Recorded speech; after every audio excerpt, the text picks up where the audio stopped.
Good morning. Good morning. Welcome, everybody, to the Saturday Morning Mastermind. I'm your host, Samantha Studebaker Carl, and I'm here with my good friends Jason and Lori and Catherine.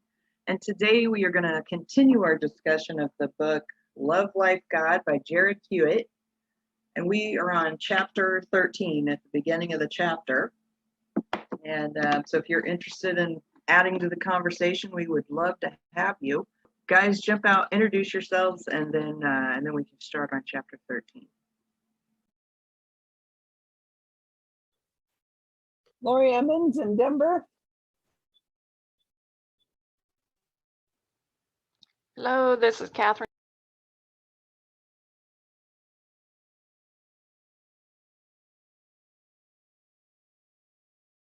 Hey. Good morning, everybody. Glad to be here. It's Jason in Tampa Bay. Happy to be here. Glad to see you all. Happy Saturday.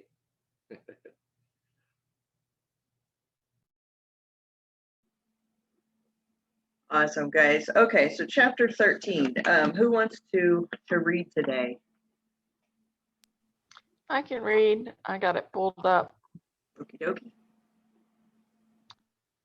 All right, give me just a second to get over there. All right, chapter 13. This is on page 180 in my Kindle version, so I'm not sure on the hard copy, but it's called The Expansion of Consciousness. You see, in a consciousness where expansion was resisted, you could not expand into an understanding of the lessons we are here to teach. Let's read that again. Sometimes you have to read this again. You see, in a consciousness where expansion was resisted, you could not expand into an understanding of the lessons we are here to teach. This is the last frequency we address, as without it, you could not expand to match your desires. On one level, you must expand your consciousness to know that you are your creator.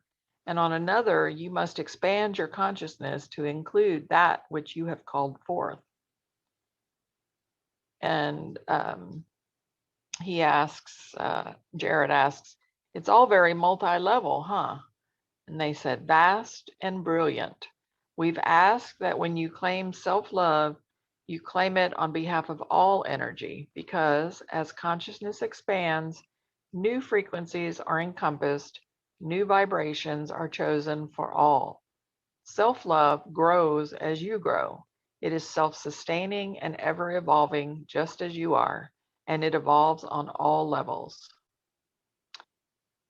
So as consciousness expands, the love frequency expands? Yes, and across the entire field, which also expands. Can we talk a little about the expansion of consciousness? We've covered vibrations and waves and potentials, and I guess my question is, isn't that expansion too? Yes, it is, but excuse me, it's not the expansion of consciousness, which is what allows for the expansion of vibrations and frequencies. It allows a more vast potential to be explored. What we mean when we speak of the frequency of the expansion of consciousness is the allowance for new thought and the allowance of new ideas. Mathematically speaking, the sequence of these frequencies equals creation. It's the blueprint for the beginning. As in the biblical in the beginning, that's the one. These frequencies bring your energy into the alpha or the beginning stage for the manifestation of your desire. So they are equivalent? Yes, the creation of the universe and the manifestation of a new car is the same process, the former on a more expanded scale. So no matter what I want, all I have to do is claim self-love. Yes, you must choose, and the direction of divine love will do the rest. Within this love vibration are the frequencies which create the vibrations of manifestation. So what now? I mean, what comes next? Whatever you want, a new car, a new relationship, or perhaps the realization of your God self. It's a wide open world from which to create. it's a wide open everything. I mean, I don't even have the same definition of the world that I had just a few short months ago. Heck, I don't even have the same definition that I had a few moments ago. Good, your story is changing. Now we've spoken to you about the origin of all things, you. We've explained how your reality is created, and we've given you the steps for the creation of divine love and manifestation. Moving through the fear of creation and then into and through intention, the still point blank page, the unification of body and spirit through the expansion, excuse me, of consciousness, we complete the formula with the allowance of self-love. We create ourselves as divine love. We create ourselves as creator. Knowing that, we wish to ask the question of your consciousness, could everything be all right? Of course it could. Could it? If everything were right in your life, how would that make you feel? Would you be okay with your life becoming all that you desire it to be? Oh, I get it. Yes?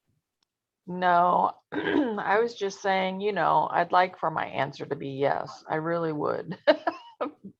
Here comes that word you like to use, but. Why the but? Why can't you just have everything you say you'd like? Because part of me thinks that I wouldn't know what to do with myself if I were suddenly loved beyond measure, if I were suddenly rich beyond my wildest dreams. The part of you that thinks, huh? What about the part of you that feels? Well, I feel a little anxious about the prospect of being totally free. I have to be honest. So you're afraid, possibly, of being your own creator? Does that sound familiar? Oh, right. I am self-love. Indeed, feel into your thoughts. Some of you, including you, Mr. Hewitt, may find that you're releasing little parts.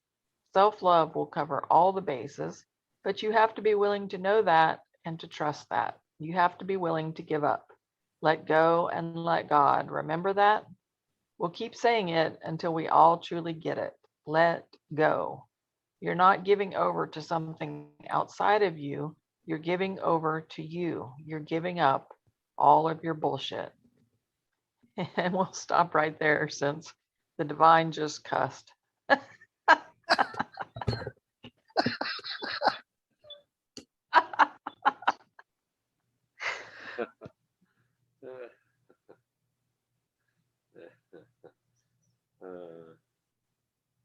Wow, that's a good. Sorry, I'm trying to get. Really good.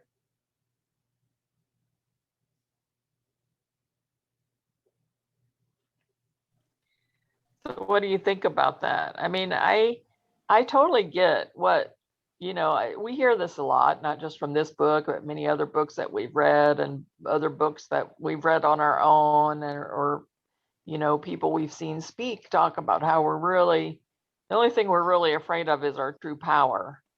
And I get what they're saying. And I also get that sometimes, what we think we want, we don't really want. Like, I know for a fact that I have blocked myself from building certain businesses because at a certain point, like in the beginning, when you're starting a new adventure, you're all excited about it and you're all excited at the prospects of it and you're all gung-ho and you have all this energy. And at a certain point, you realize that whatever it is that you're working at, if it does become as successful as you thought you wanted it to be when you started the adventure, it means it's gonna completely own your entire life. You're never going to have like a free moment to yourself, or like you're going to be so tied down, it's so labor intensive or whatever it is, that suddenly you realize, oh shit, I don't really want this as much as I thought I did, and you kind of block yourself, or maybe, I mean, we try not to judge, but I know that we all do. I certainly do. And maybe you see somebody it's not that money is the root of all evil, but you see somebody with a lot of money that's maybe misusing it, or you feel they're misusing it or whatever, and you like make this judgment, and you kind of get this judgment about having too much money, or maybe for me a lot it's guilt, that I think I would feel too much guilt to have more money than what I need, kind of thing. What do you guys think about? I think it's not money that is evil, it's the love of money. And when you put that before people's feelings and just telling them whatever they want to hear to get the sale, so to speak, that's where it becomes evil, and that's where you should feel guilty about it. But you know, I've been in those same places that you were, Catherine, right with you. And I know that I blocked myself as well. And then to come to find out that the product or opportunity wasn't really, really, truly what they said. And you just back to square one. So that's where I get feeling guilty that, you know, I'm trying to build this thing and it's all a freaking lie.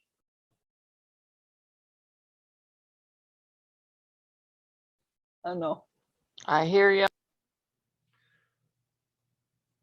Yeah, I totally get that. I see that in a number of the books I read, and about where we can have this blockage about what we even really want, and that it sort of pops up in the most unexpected places, and even when you're really working on something that you think could bring you to that position that you would really need to be in order to have the life you want, then at some point you start to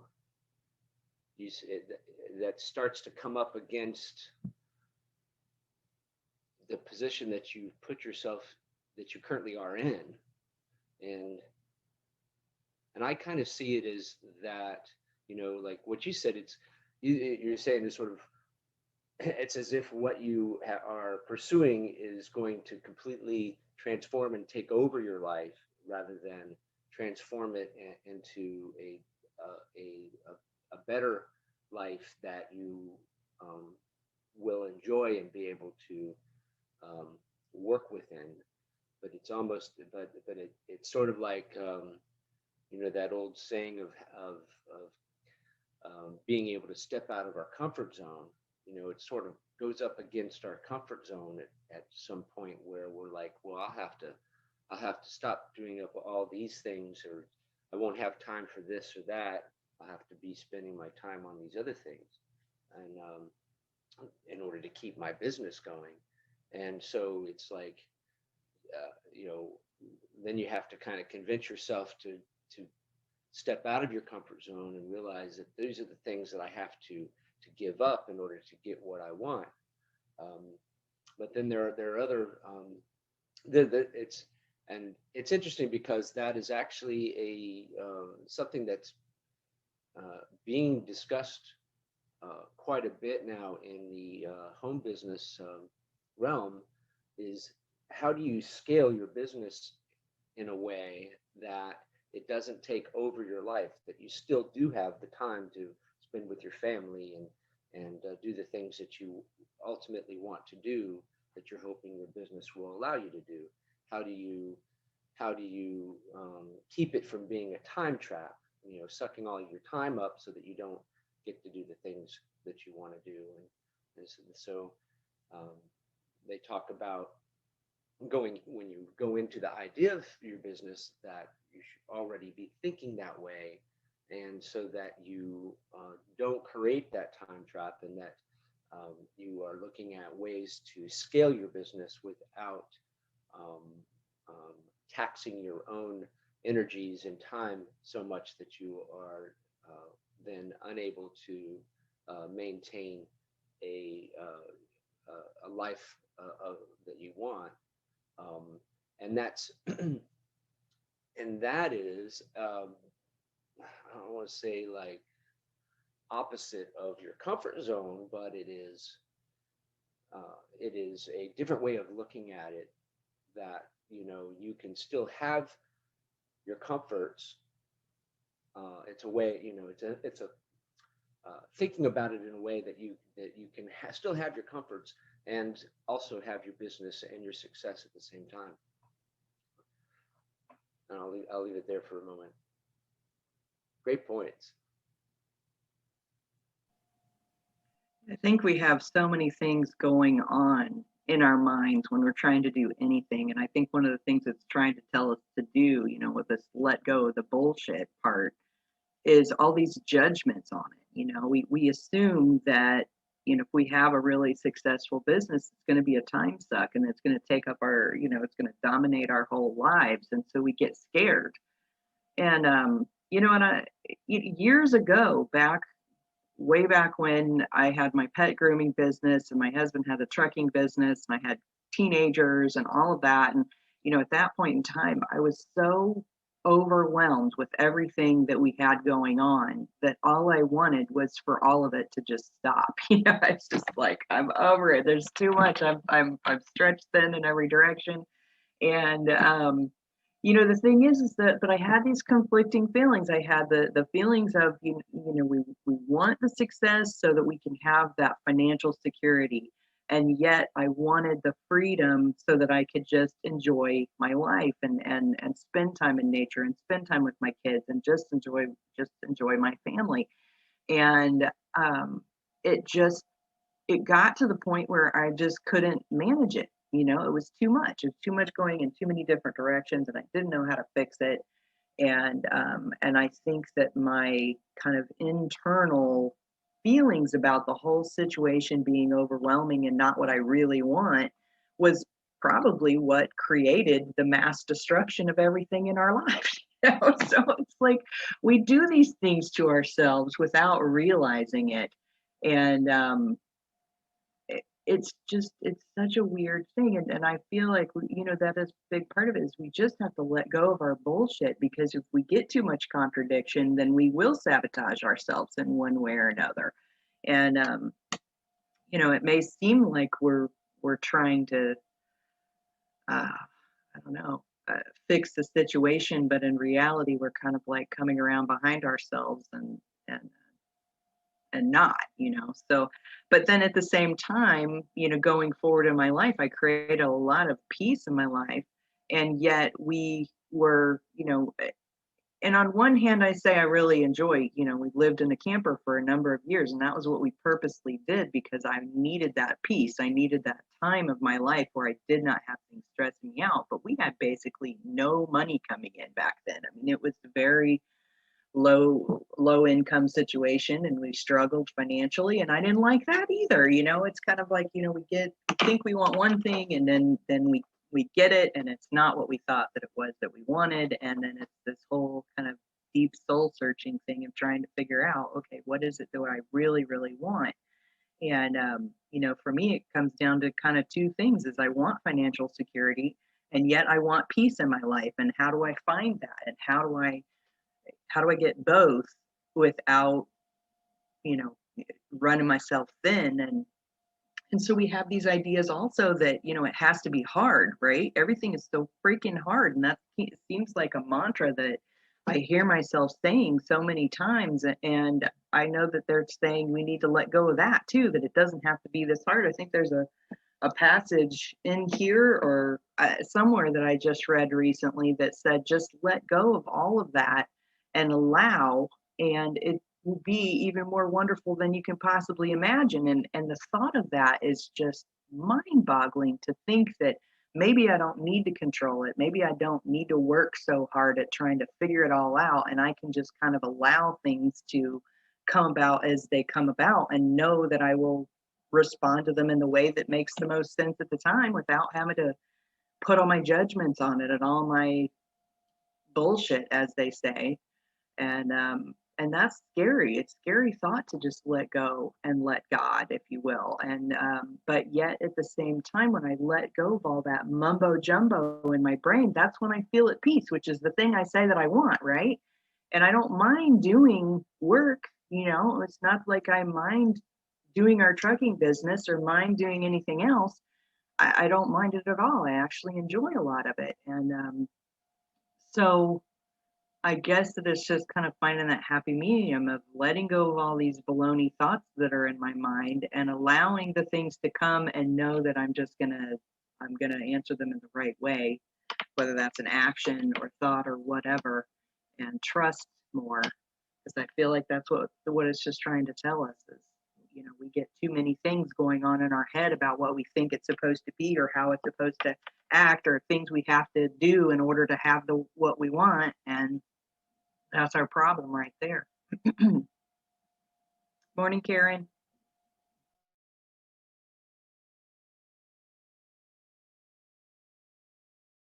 I finally remembered to unmute before saying anything. Good morning, everybody. I really liked your saying we've got to let go of our baloney thoughts. The other day I was thinking, we supposedly have 60 to 70,000 thoughts a day.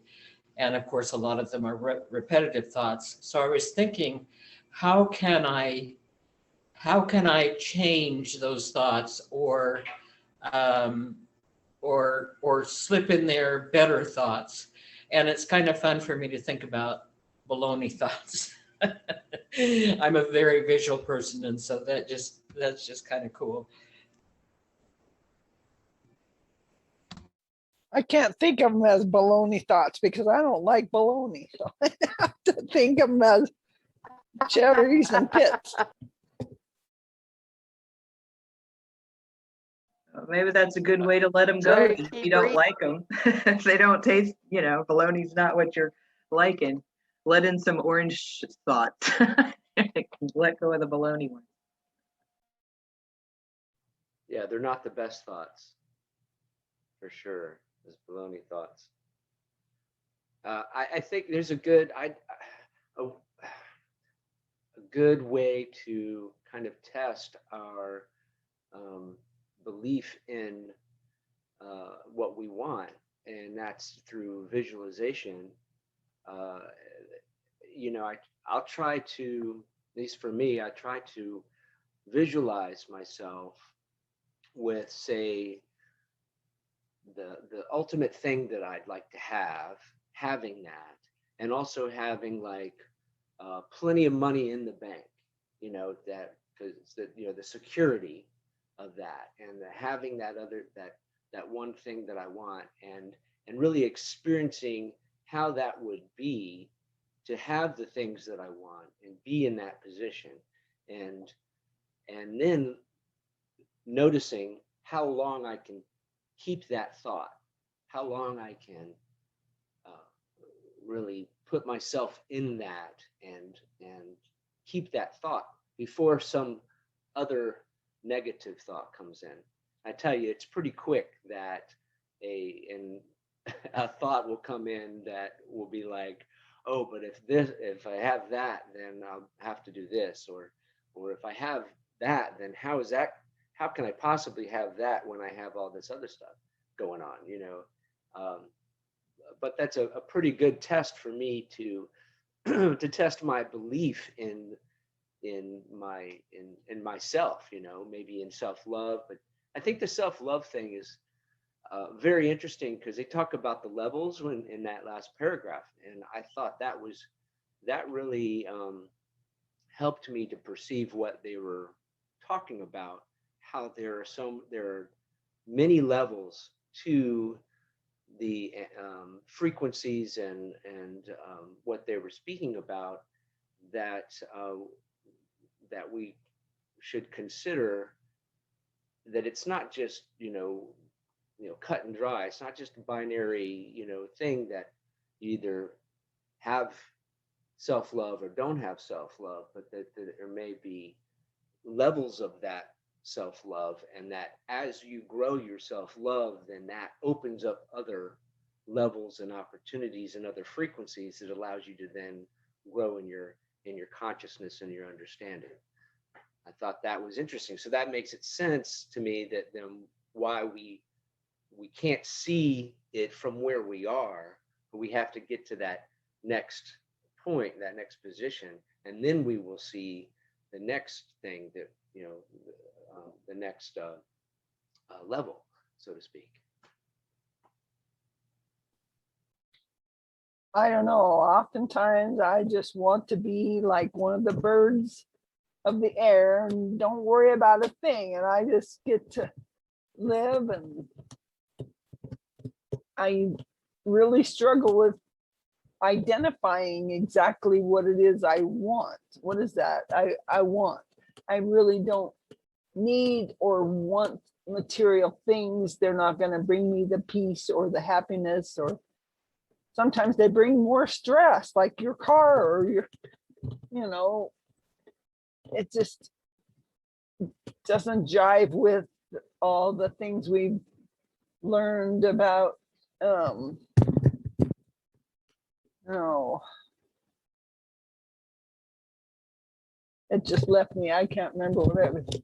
The last book we were about it already being planned. We pre-planned it all, and I'm like, okay, what was I thinking about when I planned that?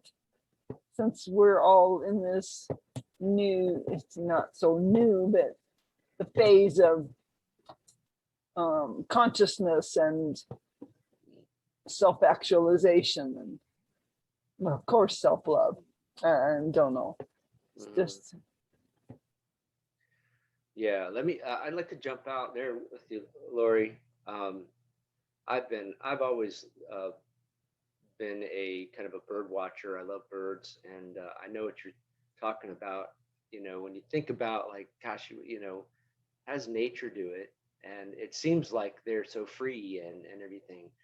But then when you really look at what they're doing, you look at birds, they are constantly foraging.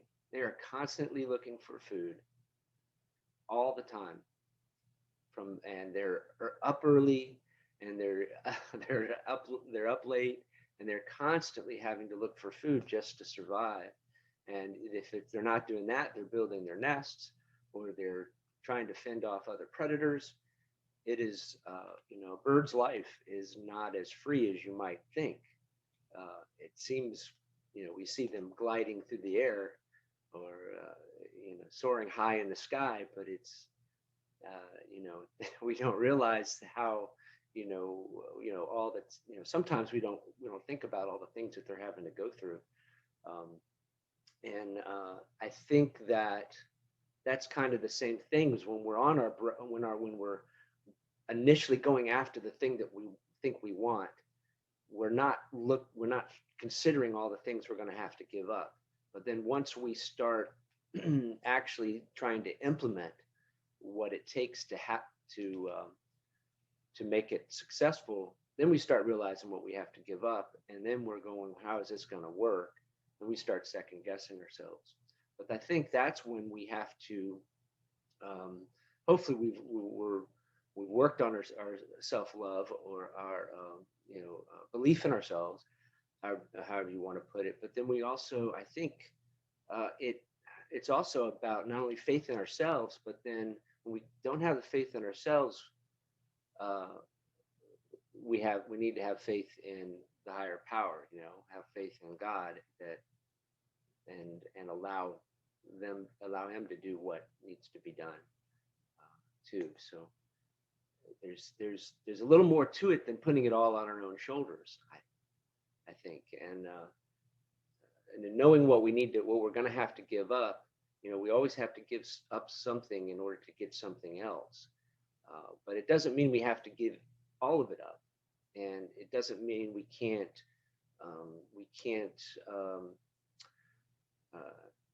exchange one thing for another, or bring in a little bit of something else to give up. You know, it doesn't mean that we can't regain what we gave up later on either.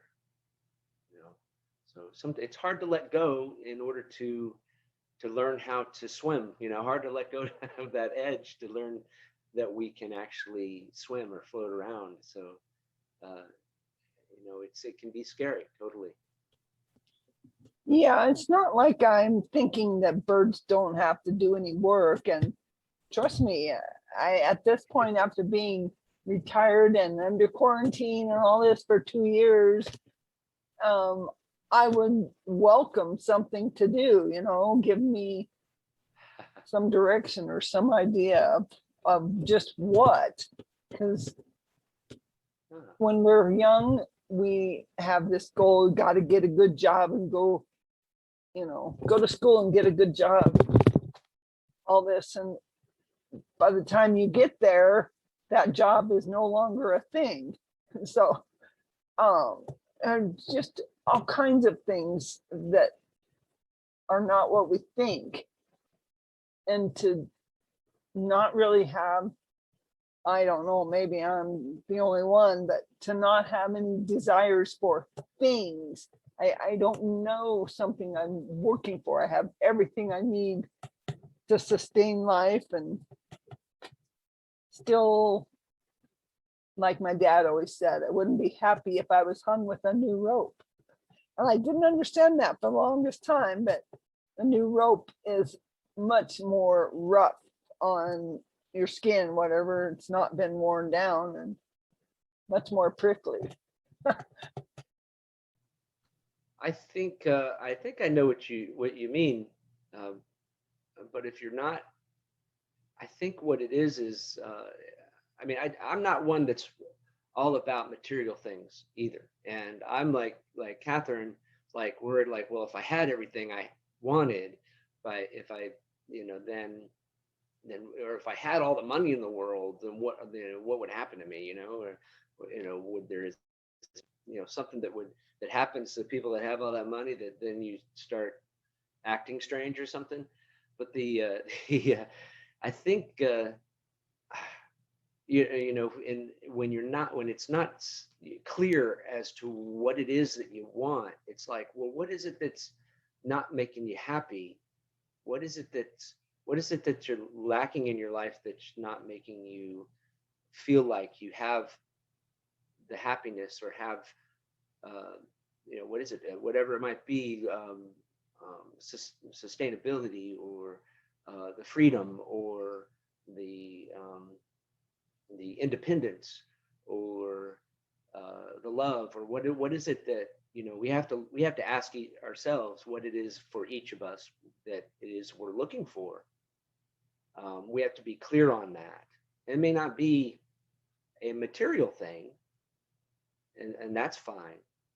But we need to figure out what it is that we want, and then maybe it's something that we actually will have. We find out that when we start looking at it, we actually have some guilt about about having it. Like, well, if I have, like what Catherine was saying, well, if I have all this money, then I might feel guilty about other people that don't have money, because I already feel bad for like homeless people and people that don't have what I think they should have. So if I have a lot of money, then I'm going to feel guilty about that. But if I have all this love, then I'm going to feel more guilty about the people that don't have love.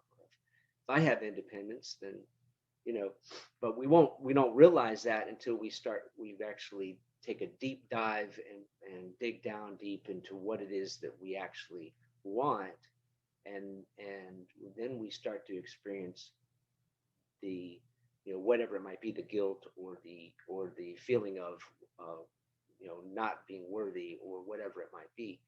Once we don't see that until we get there. So I think first, it may not be material things that you want. It's something else that you want. You want something to do. Well, what is it? What is it? What type of thing is it? Is just any old thing, anything that someone throws your way, or is it consider something that somebody might just put in front of you, and then walk that path for a while and see if any issues come up with with doing that thing? Is it, maybe I can see maybe because it's someone else's idea and not your own idea that we might have, go a little bit down that path and go, well, wait a second, I could be doing the same thing for something I choose to do. So then we say, okay, well, what do I choose? And you start looking around and you start trying to figure something out. So it's kind of like we were saying earlier, where you don't know with the levels and the frequencies till you get to that next level or frequency. You don't see the thing that the next thing that is maybe holding you back, or the next opportunity.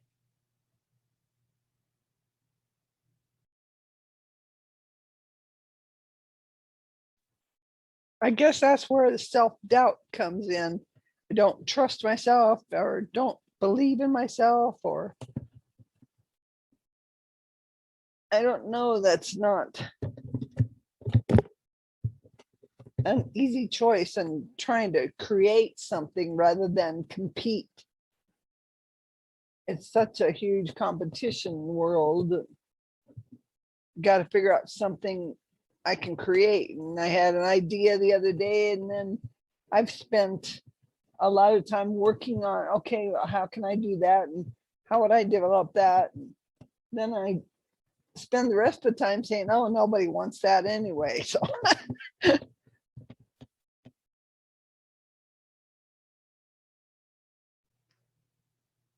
Yeah, I get that. I get that. And so we end up putting it on the back burner for a while, or never finishing it, But part of it is we realize part of the reason we're doing those things is for ourselves. We're really, you're doing it for yourself because it makes you happy. And when we start to try to qualify it or quantify it through other people's eyes, we got to realize, well, shoot, if I have so much faith in myself that I can look through other people's minds and figure out what they're going to think about what I'm doing even before I finish it, then why don't I have enough faith in my own self to finish what I'm doing? Why not just go ahead and do it and put it out there, and then be happy that we did that, and realize that, hey, that's not the end of it. We can always expand and add to it, and enjoy the process, and create something from what we just created. It's I think part of it is that we have that ultimate goal of wanting other people's appreciation for it. approval. Approval, thank you. Yeah, when really we're trying to make ourselves happy.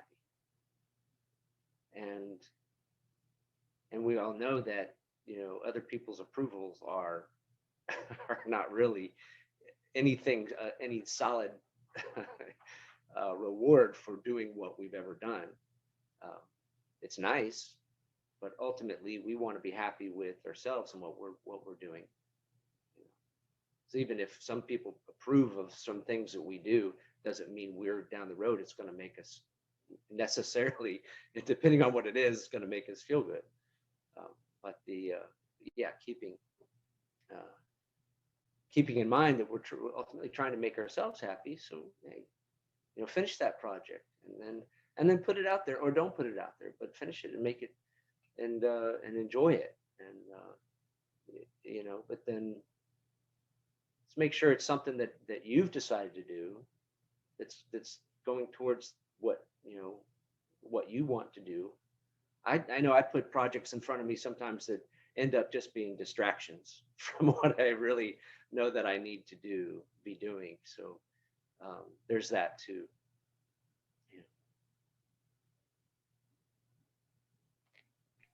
Well, I think there's also, we have these other beliefs inside of ourselves that are kind of trying to tell us that we should be doing something, or we ought to, or what are other people going to think if I'm not doing something? And again, it's just more beliefs and judgments on ourselves that just they're not necessary. That we don't need those. And and I think when we really examine, what is it that we want is going to make us happy. It may not be any of that stuff. That's just all things we think we should do because we think we're supposed to make more money or have more stuff or whatever. We're not going to measure up to the rest of the world, or I don't even know. But and then on the other aspect, when we're talking about, maybe we don't create something because we're going to feel guilty that we have it and somebody else doesn't have it. Back in the previous chapter, or maybe it was this one, it was talking about recognizing our own creation and also recognizing that everyone else creates their creation and that we aren't responsible for them. We're only responsible for our own creation, and if we can recognize that and let go of this idea that we're responsible for everybody else, that's a huge thing right there, because that if we can let go of that, we can let go of judgments, we can let go of our worries about other people, we can let go of worrying about what other people think about us. Because if everything that is in our reality that we experience some kind of a reflection of some belief that we have within ourselves, if we can let go of that belief, maybe that won't even be an experience that is even out there. We don't know.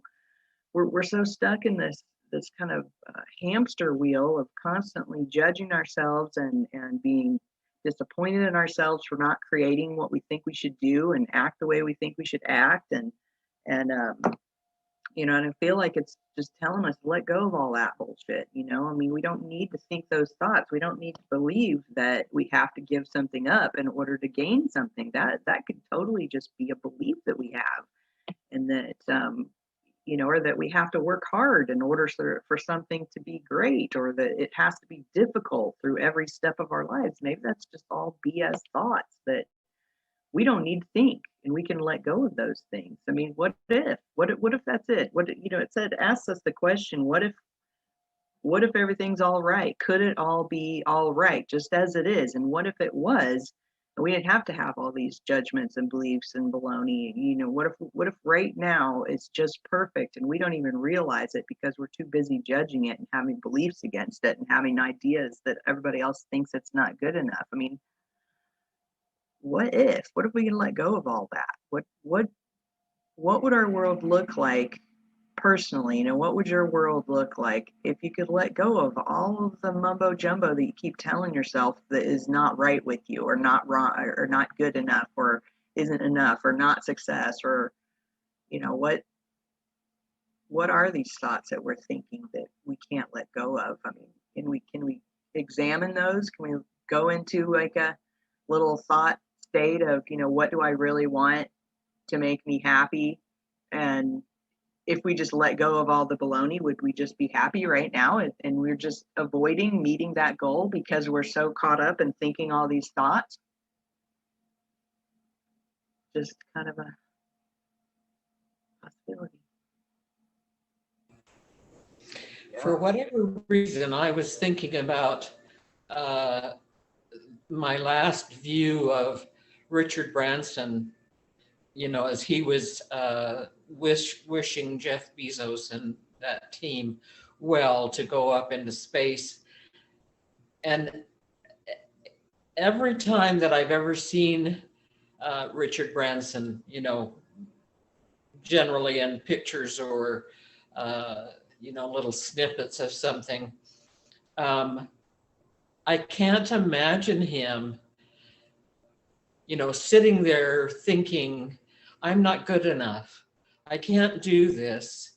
Nobody's going to care about going into space. He seems to me to be someone who has shucked all those thoughts, if he ever did have them. And maybe it would help me to think about that a little bit more often. I felt pretty tied to that journey into space because I was laughing so hard about a message I left on my brother's phone tape about I'm really sorry you didn't feel like you could take your money out of the bank and put $28 to make you the third passenger on that because he's a videographer and he's been to Cape Canaveral over and over and over, and he's filmed for NASA, and he's done a lot of those space shots through the years. And so I was just really yucking it up that he wasn't the one. And when I did talk to him, he said, "Oh, I can't tell you how much I would really wish I could have been one of the people on that trip." So I think I'll just do a little bit more thought about these people who I can readily conceive of not being anxious to say, "I'm not good enough, people won't like this," that kind of thing. There are those people in our world. Why couldn't it be us?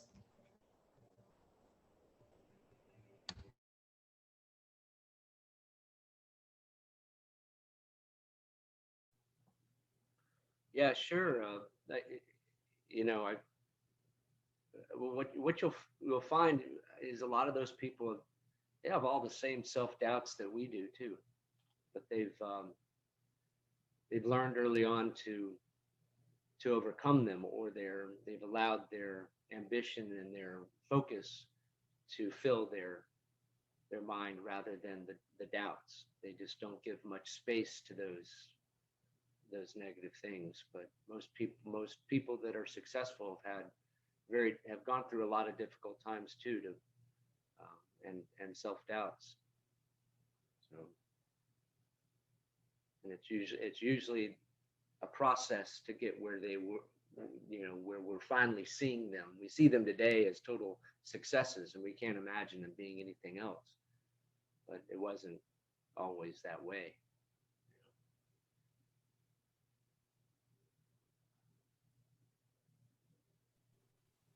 Yeah, not that this is the epitome of success, but wasn't Colonel Sanders like in his 70s or something before he became famous for Kentucky Fried Chicken? I mean, I think all of us have heard of Kentucky Fried Chicken, but it's not like he had a successful career with that his whole life. That success came really late in his life.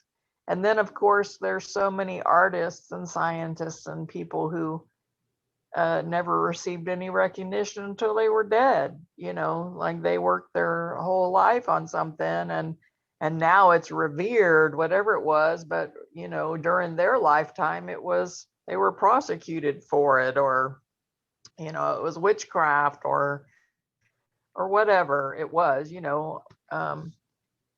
I waffle back and forth between we are us, and we're responsible for us, and we create for us, and everybody creates for themselves, and so we're not responsible. And then I flip over to we're all one, and therefore I am responsible, even as just an act of self-love, to care for my neighbor. So it's a very sort of bipolar sort of thing, going back and forth between okay, give it all to God. I don't have to carry this weight on my shoulders. And that surely feels better. There's no doubt that is a better feeling place to be than to try and carry the whole world on your shoulders. But at the same time, it just seems like there are people that are so disadvantaged.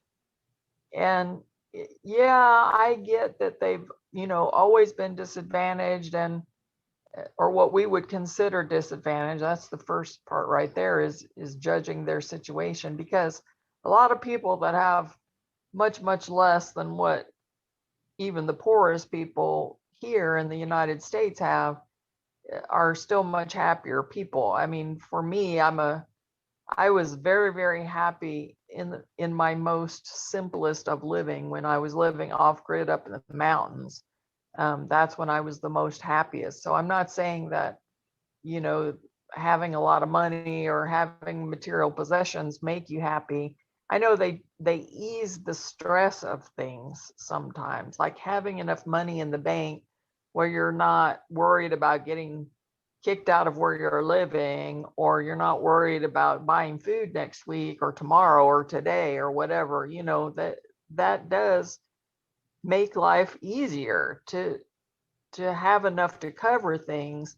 But having an excess of things doesn't necessarily, make you happy unless you can share that with other people, I think, or at least that's how I work. But it's a back and forth of, oh, look at the pretty fireworks. Oh, think of how many people could have eaten if we could just suspend fireworks for 1 year and let everybody watch the replay of last year and use all that money to go into schooling or food programs or, water wells for people that don't have water, or, and I just go back and forth with that.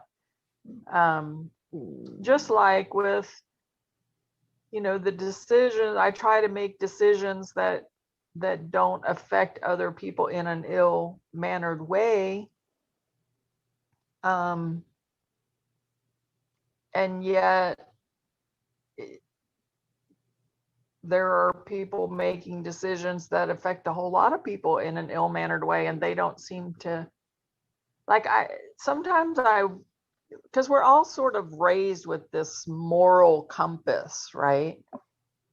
But in reality, is there even a moral compass? Or like you said, Samantha, is that just something that we make up? Like, we make up so much stuff, and in the real reality, if we really sort of not pre-plan everything, I don't think, but sort of pre-plan the general scheme of things before we come in, and if they've planned to be this person who, and I'll just use this for an example, treats other people in a bad way, they come in, that's their mission, is to treat people in a bad way, because that other people will see how those people are treated and their moral compass will kick in, and then they learn not to treat people that way. So that whole scenario is really good, even though people are suffering at the hands of that first person. I probably lost you guys by now. But you know what I mean? Like, so our whole judgment about that person being off moral compass is wrong, because they're doing exactly what they came here to do. So I don't know, it just gets all very confusing to me. No, I totally get that, Catherine. I mean, we're talking about opposite sides of the same coin. If you don't have black, you can't understand white. If you don't have up, you can't understand down. And if part of our whole reason for coming into this human existence is so that we can experience the differences between, because if as spiritual beings we know everything and are in the midst of just that intense knowledge of everything, there is no defining something between. It's like you have everything all at once. How can you tell the difference? Because it's all just, yeah. But yet you come down here into this human experience where we only can experience things from a certain perspective, and that's the perspective of being human. And we can see the difference between pain and pleasure. We can experience the difference between being rich or poor, or being self-judgmental or not, or happy or sad. I mean, there's all those different things, and I mean, we as humans put judgments on them and say that everything that feels unpleasant is evil, and everything that feels good is good. And that's kind of that's what the defining difference is. And yet without the bad, we wouldn't even know the good. We would just be kind of, we're just here. We don't feel anything. We're just blah, I mean, because good wouldn't be good because we'd have nothing to compare it against, right? So it's that really weird kind of mind fuck that we're kind of like going down the deep dark rabbit hole of what is everything? What all does it mean? I mean, does it even mean anything? I mean, are we just here running around in circles for no good reason because we have nothing better to do? I don't know. Yeah, I read this whole chapter, and we're getting into the polarities and all that, since we've been through the frequencies and the vibrations and all that. And this is getting into it goes into this more later in the book, and polarities, and we could talk about this all day, it seems, and I guess it's after the top of the hour, so I don't know. I think part of it is that, we need to recognize that the world that we live in, it's filled with all these other people, but the world we live in is not most likely the world that we would like to be living in, as far as, what's important and what's not, and is everybody helping each other out or not helping each other, or the competition, or, so I think of it as being able to switch gears, when you're in a group of like-minded individuals, you need to be able to realize, okay, it's okay to act, a certain way, and be, helpful and altruistic, and that not everyone's competing against you, but out there in the the real world, so to speak, is it's about competition, because that's just the way it is. And so a lot of times we bring a wrong set of skills to the real world, and we're expecting to get the same results. But we need to be able to switch gears, and we need to understand it, and not just be like, well, I'm not going to work in that realm, or I'm not going to be like that. It's like, well, it's kind of necessary, I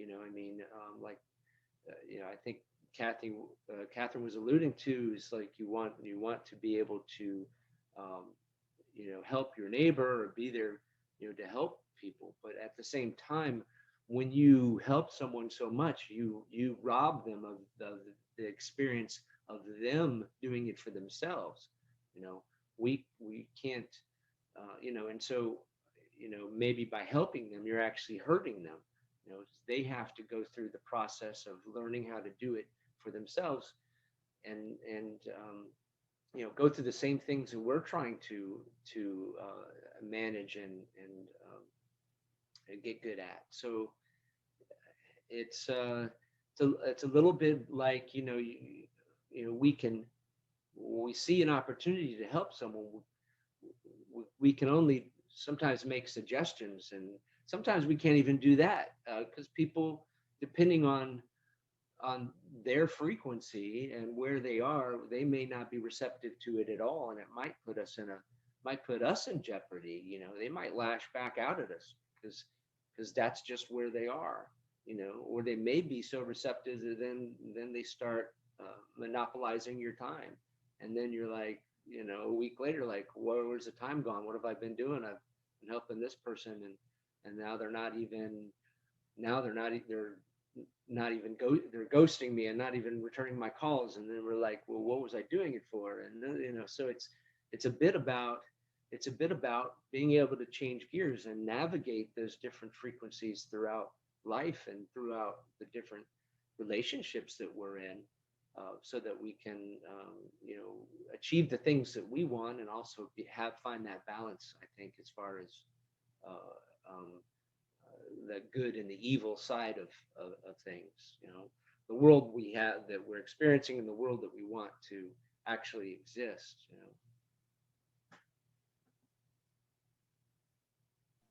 I was also reminded of I think it's a Jim Rohn quote, but and I know I'm going to mess it up, but it basically says something to the effect of, I'm going to work on myself for you if you work on yourself for me. Basically, kind of alluding to this idea of, we work on everything outside of ourselves by working on the inside of ourselves first, and that we can kind of heal our life experience, or the things that come into our lives, by working on ourselves, and we can be the best for everyone else by working on ourselves. And then we, all healing comes from the inside out, and that every little thing that we do to improve ourselves, or work on ourselves, or or just change our own perspective or add more love to our lives, like it's talking about just I am self-love, is that when we do that, that ripple effect goes out into the rest of the universe. And maybe that's the biggest way that we can make changes, is just by working on ourselves from the inside out and letting go of all this mumbo jumbo that we keep telling ourselves and and instead switch over to saying that I am love, and that I am the creator of my own experience, and kind of recognizing that and taking the responsibility for it, and know that if everyone else is creating their own existence and I create more love in my existence and that ripples out, then that's going to affect them regardless. And the same thing, I mean, I feel like as much as we want to help someone, like what you were saying, Jason, is they may not even want our help. And if they aren't in a place of receiving our help anyway, then what we're doing is pointless, no matter how much suffering they're going through, because if they've created their own hell, if you will, not necessarily by being in a poverty situation or being but the way that they think about it, right? You know, I mean, we create our own misery in our own lives over all kinds of stuff. And you know, whether it's financial, or whether it's relationships, or whether it's just judging ourselves on every little thing we do, I mean, we create our own hell. And you know, no matter where we are on the spectrum of financial security, or health, or uh, where we are living in the world, what cultures we're in, or you know, how we feel like we're being persecuted, etc., is that we still, like, if we can let go of all the mumbo jumbo around that, is that we can allow more peace and love in our lives, then if we can do that, then other people can do it too. And so we have to allow for them to do that and come to that realization. I was having a conversation with somebody not too long ago, and he was struggling with his family. He's more of a spiritual person, and his family was just really not, and they were kind of stuck in the in this kind of lifestyle that he thought wasn't the greatest for them. And I reminded him, I'm like, you know, I know you want to fix things for them, and you want things to be better, and you want them to be like what you are. I said, but they're on a different place in their spiritual journey than what you are. And we have to recognize that everyone is on a different, they're just on a different spiritual path. They may be in a different place on their spiritual journey, and they need to be wherever they are in order to work down that path. And that can be really, really difficult when we see somebody suffering. And it's painful to us to think that, you know, and especially if we can see, you just do this one little thing, you'll get yourself out of that situation. And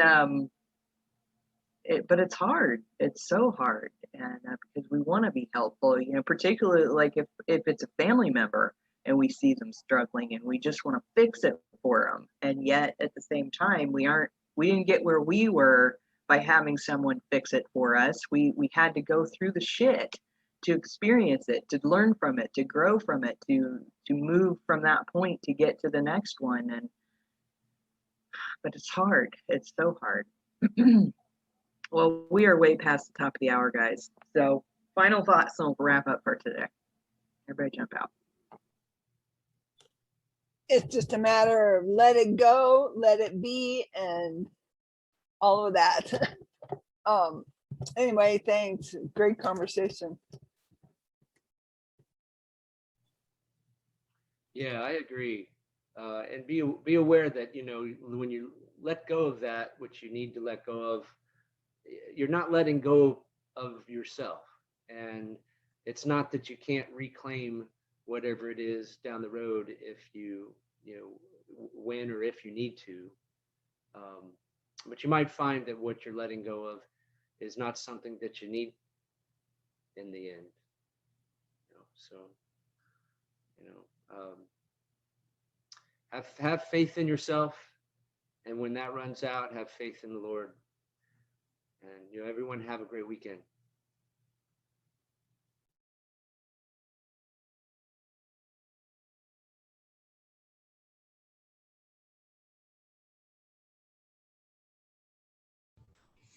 Thanks, everybody. I'm sorry I was late this morning. It's really a wonderful thing to be a part of this on a weekly basis, and to be a part of each of you, be a part of this group, and know that we have someone to come and share our thoughts and our ideas with about these things that matter to us, that we value. I love all of you guys. Have a good week.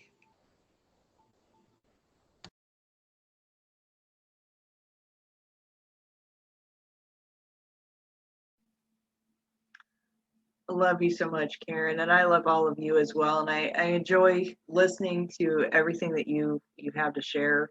And I know that there are other people out there who love to listen to us too. And if you're out there and you're watching and you want to join this conversation, we'd love to have you. Just look for us on Facebook. Mindset Mastery Collective is our Facebook group. You can jump in there and add your thoughts to our conversations, or there's always a link available where you can jump on here with us when we get together on Saturday mornings, which is 10 a.m. Eastern, 7 a.m. Pacific. Or you can go to SaturdayMorningMastermind.com. That'll take you to a page that has all the information on how to join our discussions. Or you can visit our website at mindsetmasterycollective.com. So, guys, have a great, awesome, amazing week, and we'll see you next time on the Saturday Morning Mastermind. Bye for now.